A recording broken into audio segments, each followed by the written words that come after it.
The Chinese researcher told the Associated Press he helped create the world's first genetically edited babies.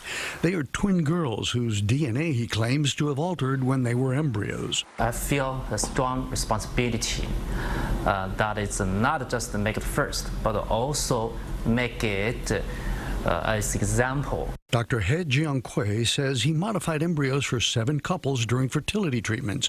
One resulted in the birth of the twins this month. During IVF, 1 sperm cell was inserted into an egg. After fertilization, a DNA editing technique called CRISPR-Cas9 was used to disable a very specific gene that allows the AIDS virus, HIV, to infect white blood cells. The goal was to render the babies immune to HIV. Despite that, the response to the announcement was near universal condemnation. In cases where the potential risks are substantially higher than the benefits, which I think is the case here, that is not ethical. I would say that no babies should be born at this point in time following the use of this technology. While this kind of gene editing has been tried to treat serious adult diseases, the DNA changes stay in that person.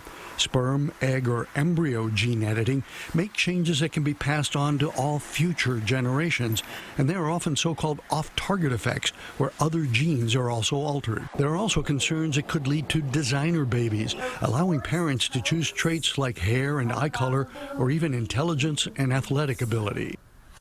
Now, those last traits are determined by combinations of many, many genes, and they'll be much harder to manipulate. Meanwhile, the universities where the researcher and his American collaborator had worked say they are currently on unpaid leave and are calling for an investigation. But as often happens, science is racing far ahead of our ethical ability to handle with all of its implications. Really opens up Pandora's box here, huh? There's a lot going on here that we're going to have to deal with.